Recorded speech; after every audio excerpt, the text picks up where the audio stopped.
Filter-Free Radio with Jacob Dean and Skeptical Scott. It's a dirty job, but someone's got to do it. Radio or not. And filterfreeradio.com. His website is matthewf.net. That's MATTHEWF.net. And you can follow him on Twitter, Matt Filipowicz, I believe. And Matt, please correct me if I'm mispronouncing your name, bud.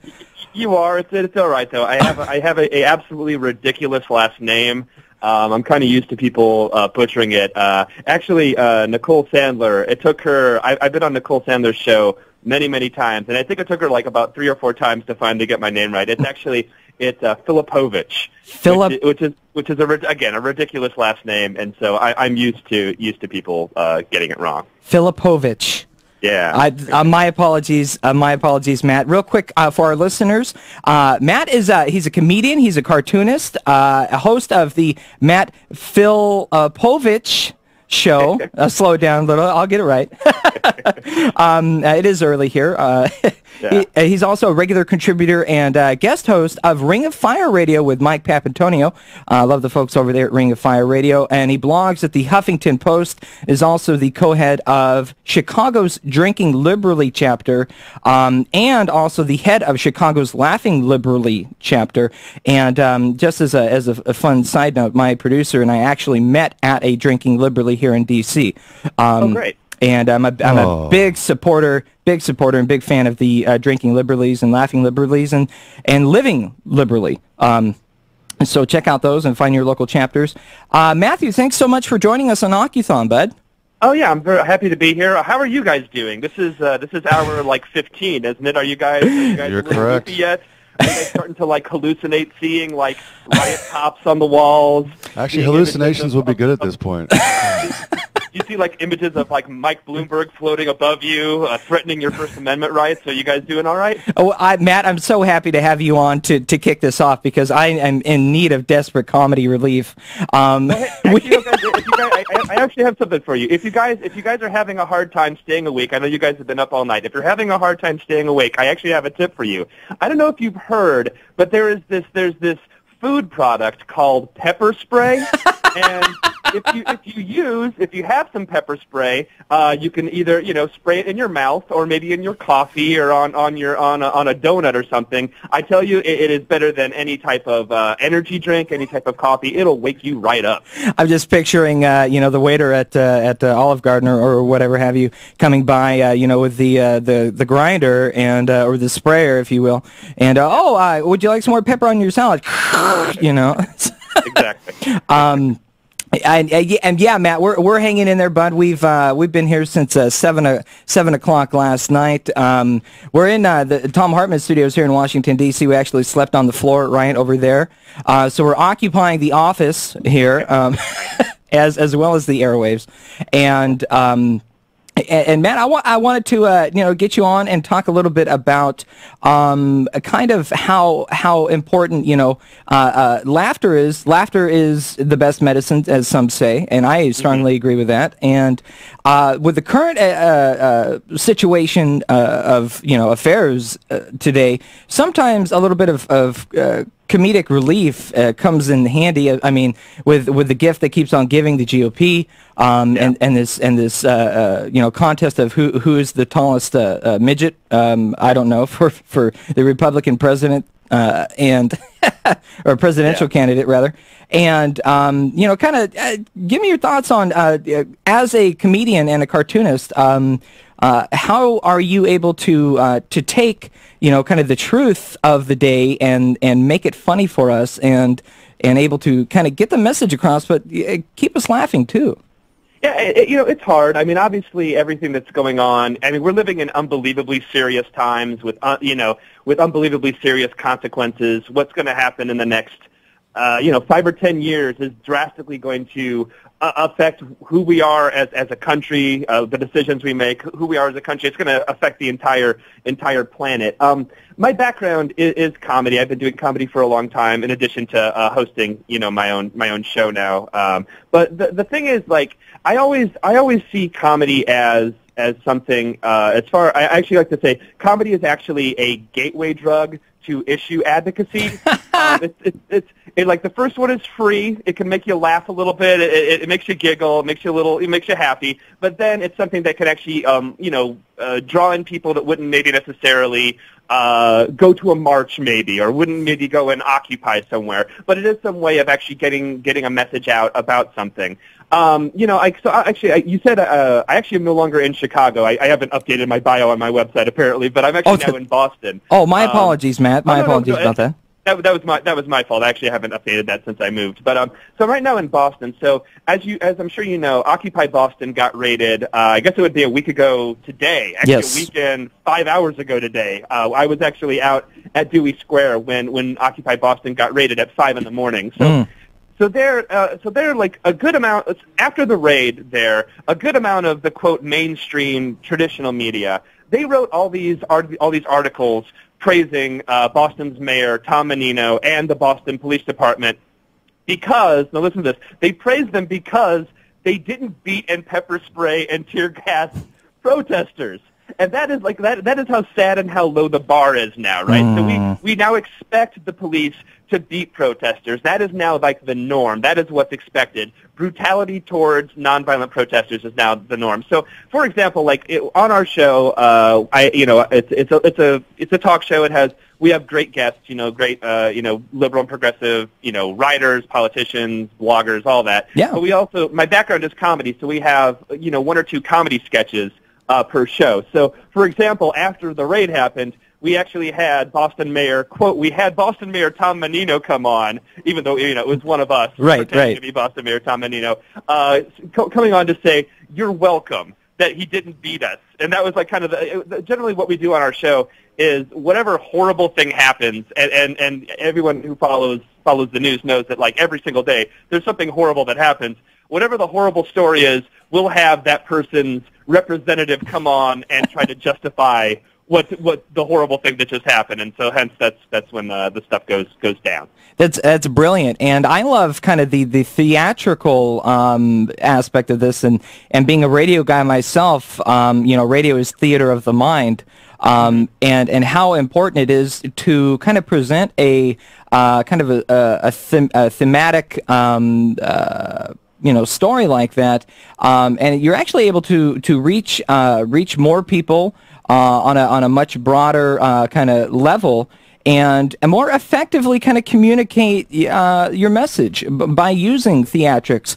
I'm thinking of there was a protest.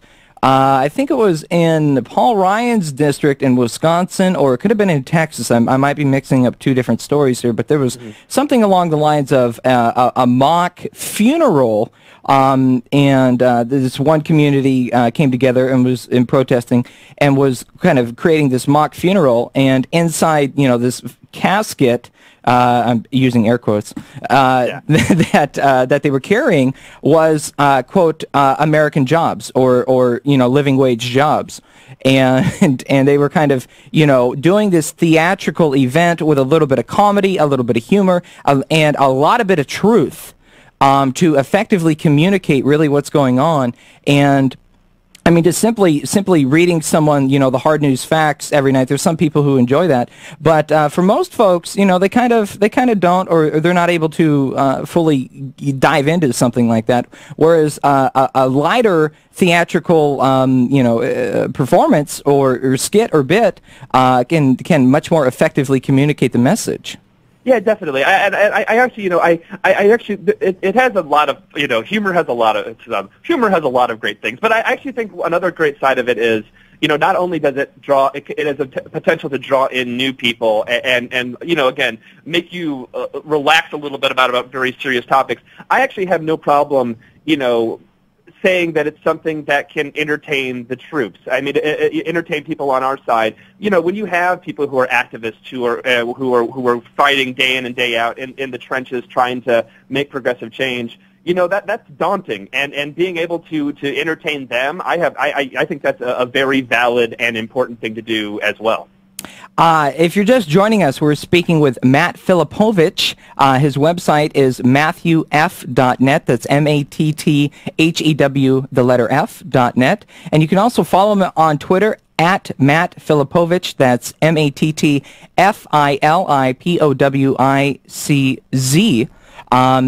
Matt, are you now? I noticed you mentioned that you're located now in Boston. Are you active or at all with the Drinking Liberally or Laughing Liberally there? And if not, I would love to talk a minute about those two different organizations and how people can become involved in those, because I'm an active participant in Drinking Liberally, and I love to spread this message. I think it's a great one. Yeah, great. So for in Boston, at the moment there is not a Laughing Liberally chapter. I'm actually going to be founding one in the next upcoming months. At the moment there actually isn't one here. So currently Laughing Liberally, we have a national tour. We also have a chapter in New York City, which is the original one, and there is one that I founded in Chicago, which is actually still going on to this day. So if anyone's in Chicago, it's the last Wednesday of the month. There's a Laughing Liberally comedy show. So, and I do I go to Drinking Liberally Boston all the time here. So if people aren't aware of what Drinking Liberally and Laughing Liberally are, they're actually part of a larger movement called Living Liberally. And essentially what Living Liberally is, it is they're social clubs for progressives and liberals. So the main one is, of course, Drinking Liberally, which is, we have one in most of the 50 states. If you're in a big city, there probably is one nearby, and you can find all of it at livingliberally.org, and I believe drinkingliberally.org. But essentially what Drinking Liberally is, it's a happy hour where people can get together and talk politics and drink, because we like drinking, we like talking about politics. It's a place we can get together and do both. We've really found that, like, you know, if you're a liberal or a progressive, there are, we all have different pet causes. We all have different, different politicians we like. It's a big tent, essentially. Well, we actually found that, like, a good way of, like, finding and connecting with other people is actually sharing a drink. And so that's where the whole idea of Drinking Liberally came from. And, like, I actually met my fiance and future wife at a Drinking Liberally event. So terrific. Yeah. I love it. I love it. And like I mentioned earlier, that's where I met Scott, my co-host and producer, at the Drinking Liberally here in D.C. And I was first turned on to Drinking Liberally back in Portland, Oregon, at the Lucky Labs down there. And I want to give a plug to them real quick, because I love dogs. I'm an animal lover. And Lucky Lab Brewery in Portland actually has a non-alcoholic beer for dogs, and people bring their dogs to the brewery, and it's kind of a they have a beer for dogs, really? Wow. It's non-alcoholic, and only in Portland. Yeah. Yeah, you don't want to. Hopefully they don't let the dogs drive after they've had their beer. Be sure to a drunk dog, or I guess they'd probably bike in Portland, I suppose. Yes. Yes, everybody's got the bikes. Hey, Matt, I love the picture of you on your website. It says, "We'll rant for food." Oh, actually says we'll rant for change. Okay. Yeah, thank you. That's a fun picture. Like that was our promo shots for the show. I actually like, that was I like the fact that it actually has kind of a double joke, because obviously change, you can mean, money, obviously, but obviously I'm sure most liberals and progressives have been kind of disappointed with our president and the rate that he's gone. So it kind of has a double meaning on that photo. So thank you. Absolutely. And we're going to be getting into that specific topic. Thank you for the brilliant segue, Matthew, with Jason Leopold coming up in about an hour and a half from now. But I want to thank you for coming on Occuthon with us, bud, and livening it up here a little bit, and kicking off this portion of it, and making us laugh. It's very important. You reminded me of what Lewis Black has said. He's like, things are so bad that the only way to deal with it is through comedy. It is, because again, if you can't laugh at this stuff, you might as well just like slit your wrists, man. Yeah, give up. Otherwise things are so bleak. You have to be able to keep your spirits high, and the world is absurd. There's no way of looking at it and not saying that the world is absolutely crazy and absurd. And you can either, take, Prozac, I suppose, and try to deal with it that way, or you can try to laugh, or you can do both, or you can, drink as well. Drinking it always helps me personally. I want to thank you again. We're speaking with Matt Filipowicz. Again, his website, matthewf.net, MATTHEWF.net. And again, follow him on Twitter at Matt Filipowicz, Filipowicz. Matt, keep up the great work. Keep us laughing, and hope that we'll stay in touch. Maybe we'll get you on the Filter Free Radio show soon. Most definitely. And Jacob and Scott and all the guys doing Occuthon, thanks so much for doing this. I know all the occupations around the country appreciate the fact that you guys are trying to raise some money for it and to draw attention to it. So to all you guys, staying up for this long amount of time, thanks so much for what you guys are doing. Hey, man, we're just happy to be here doing it, man. I'm happy to contribute any way we can, and this is what we do. So this is what we're trying to contribute to the movement. There you go. Definitely. Thanks, Matt, and we'll be in touch soon. Have a good one, and thanks for getting up early with us. Thanks, Matt. No worries. Talk to you guys later. Okay, have a good one, Matt. Thanks, man. Ladies and gentlemen, Matt Filipowicz. Happy, happy, joy, joy, happy, happy, joy, joy. I figured we could all use a little comic relief there to kick it off this morning. And again, I want to thank Matt for coming on, and his website, matthewf.net. Check it out, the Matthew Filipowicz Show.